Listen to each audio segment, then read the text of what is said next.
vos Bibles, nous allons méditer ensemble la parole de Dieu. Prenez vos Bibles. Allez prendre vos Bibles. Nous allons méditer ensemble la parole de Dieu. Nous allons lire la Bible ensemble. C'est malheureux, je l'ai dit et je le répète, plusieurs chrétiens n'ont pas leur Bible. N'ont pas leur Bible à eux-mêmes. Quand on te dit de lire la parole de Dieu, tu ouvres ton portable et puis tu commences à chercher comme si le portable c'était une Bible. D'autres, on leur a offert des Bibles. Les Écritures sont toutes petites comme ça. Vous n'arrivez pas à lire, mais vous les maintenez comme si on vous avait obligé. On s'achète des choses chères, des vêtements, des appareils, des chaussures. C'est pas mauvais. Mais la Bible dit, toute chose va passer. Mais la parole est éternelle. La parole, c'est la parole qui est la nourriture de notre âme. Quand un jour on sera plus sur la terre, le corps même va pourrir. Mais l'homme intérieur, c'est l'âme, l'esprit à l'intérieur de nous qui va sortir et qui va aller chez Dieu. Et c'est cet esprit-là, l'homme intérieur-là, qu'on nourrit avec la parole. Parce que l'homme ne se nourrira pas seulement de pain, mais de toute parole qui sort de la bouche de Dieu. Donc, allez-y, vous achetez des Bibles pour ceux qui n'en ont pas. Amen. Et quand souvent vous lisez des passages bibliques comme ça, vous essayez de souligner ça pour que vous puissiez chaque fois les répéter, pour que ça puisse vous rester. Amen. Donc aujourd'hui, nous allons méditer, nous allons lire ensemble des passages bibliques. Amen. Je vais vous donner l'habitude de lire la Bible. Parce que certaines personnes cherchent Dieu ailleurs. Jésus, c'est la parole de Dieu faite chair. Donc quand toi, ça ne va pas, puis tu veux t'accrocher à autre chose là, tu dois savoir que Jésus, c'est ici.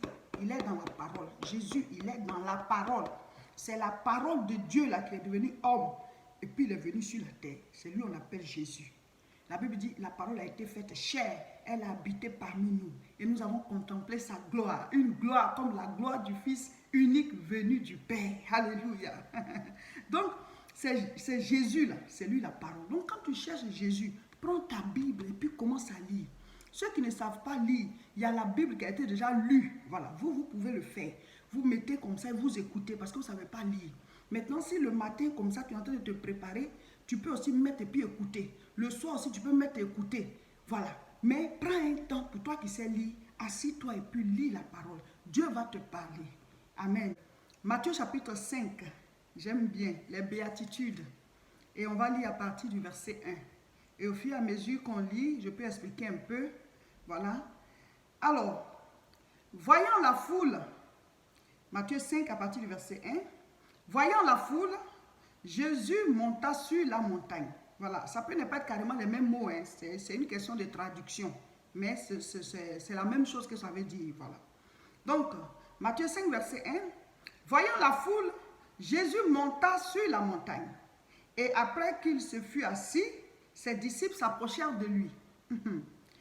Puis, ayant ouvert la bouche, il les enseigna et dit, heureux les pauvres en esprit, car le royaume des cieux est à eux. Alors, quand on dit heureux les pauvres en esprit, il a bien dit en esprit, ça ne veut pas dire heureux les pauvres. Hein? Voilà.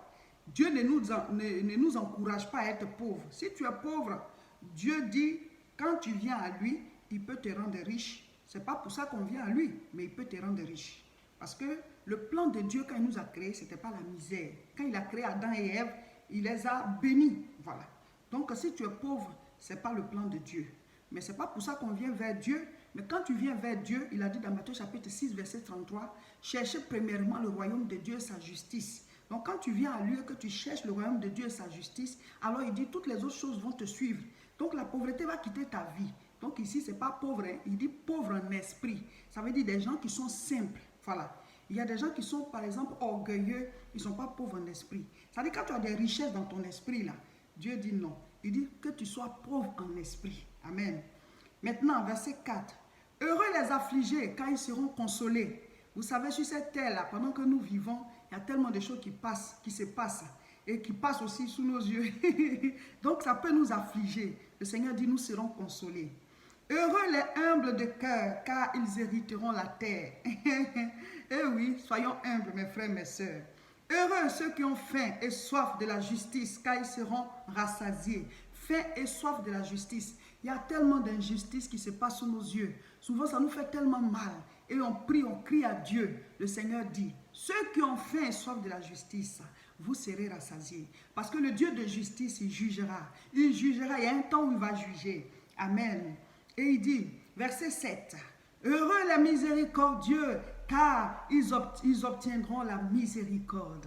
Accorder la miséricorde à quelqu'un, c'est de pardonner à la personne. Quel que soit le mal que la personne t'a fait, tu décides de lui pardonner. Parce que normalement, il ne mérite pas ce pardon. Mais tu lui accordes ce pardon. C'est ça la miséricorde. Et la Bible dit que ceux qui sont miséricordieux, eux aussi, ils obtiendront la miséricorde de Dieu. Parce que souvent, nous ne méritons même pas nous-mêmes le pardon de Dieu. Mais Dieu nous fait grâce, il nous pardonne. C'est ça la miséricorde. Il nous accorde des choses auxquelles même on n'a pas droit. C'est ça la miséricorde. Et Dieu nous dit d'être miséricordieux. Verset 8. Heureux ceux qui ont le cœur pur, car ils verront Dieu. Ah, ça c'est mon préféré, ça. Dans Matthieu chapitre 5, les béatitudes.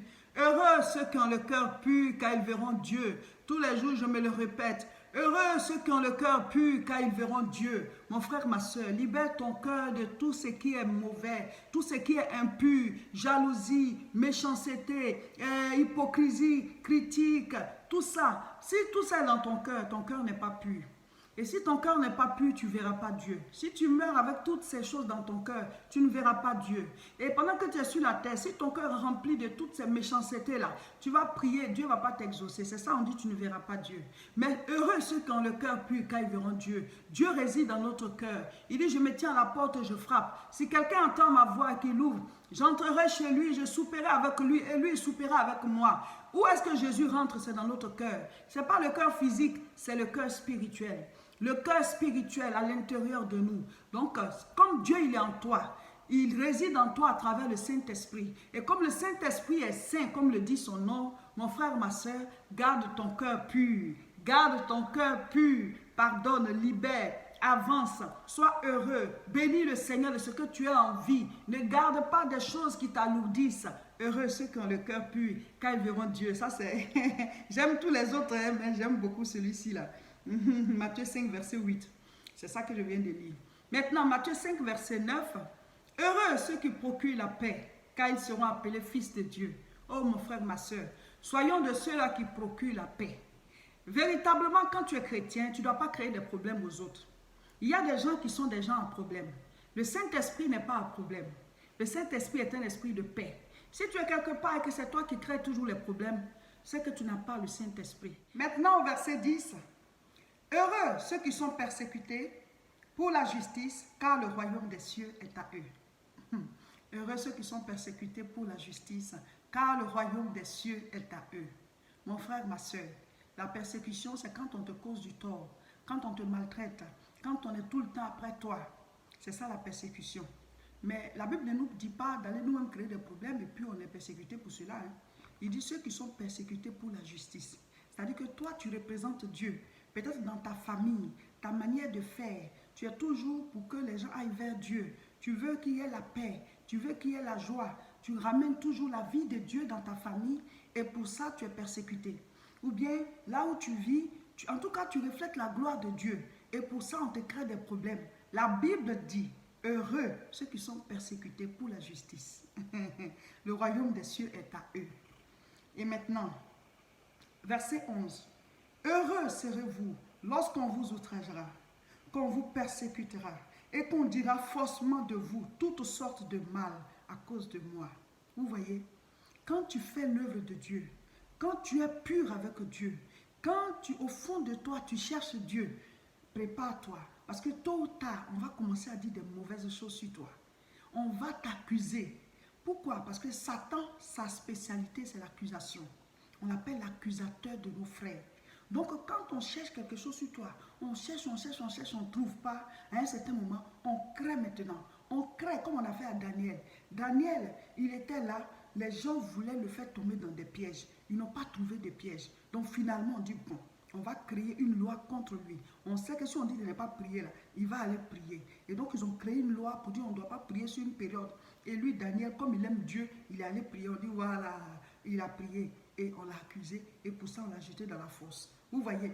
Donc, Quand tu es quelque part et que forcément on veut t'outrager, on veut te persécuter, on veut te faire quelque chose parce que tu représentes Dieu, la Bible dit tu es heureux. Tu es heureux parce que tu es en train de partager les afflictions de Jésus-Christ. Tu es heureux parce que tu es en train de partager la passion de Jésus-Christ. Il est mort pour nous. Donc quand on te maltraite pour lui là, mon frère, tu es heureux. On ne te dit pas d'aller chercher, hein, mais quand ça vient te trouver, sans que tu n'aies cherché, la Bible dit tu es heureux. Amen. Parce que souvent, nous, quand on est persécuté, on pleure. Dieu dit tu es heureux. Il faut être content. Parce que ta couronne sera très grande. Amen. Jésus, quand il a fini, il est assis à la droite du Père. Voilà. Donc, quand tu es persécuté, est-ce que tu sais où tu seras assis après?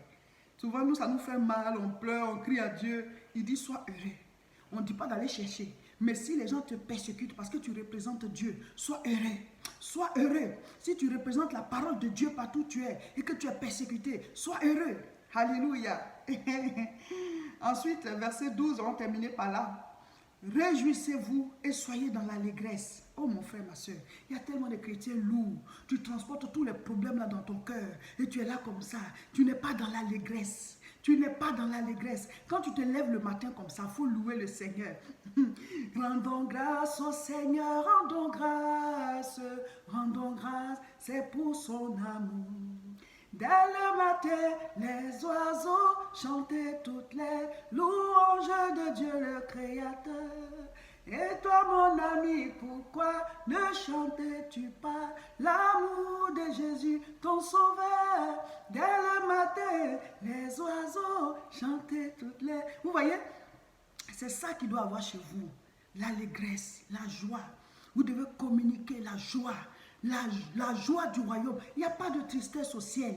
Et quand tu es en train de rendre gloire comme ça, tu es en train de louer Dieu. La Bible dit Dieu siège dans les louanges de son peuple. Il siège, alors l'atmosphère change et les circonstances vont changer. Là où il y avait les ténèbres, la lumière va venir. C'est ça les armes de notre royaume. La joie, la paix, l'amour, la patience, la bonté. Tout ça, ce sont ce qu'on appelle le fruit de l'esprit. Manifestez ça, vous allez voir.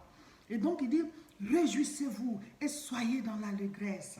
Parce que votre récompense sera grande dans les cieux. Car c'est ainsi qu'on a persécuté les prophètes qui ont été avant vous. Quand on te persécute pour la parole de Dieu, mon frère, ma soeur, sois dans l'allégresse. Sois dans l'allégresse, bénis le Seigneur. Je suis dans la joie, une joie immense. Je suis dans l'allégresse, car Yahweh m'a libéré, mon papa. Il faut continuer là-bas. Mon papa est fidèle. Alléluia. J'aime trop le Seigneur. Et c'est ça que je veux vous communiquer, mes frères, mes soeurs. Ne soyez pas malheureux. Jésus a déjà payé le prix. Il ne va pas encore venir mourir. Il faut célébrer. Il faut être heureux. Faites-vous beau. Faites-vous belle. Quand vous levez le matin, bénissez votre Dieu. Prenez la Bible, lisez-la. Alléluia. Voilà, chers frères et sœurs, cet enseignement fait partie de notre mouvement devenir un vrai chrétien. Il est important que nous soyons véritablement chrétiens.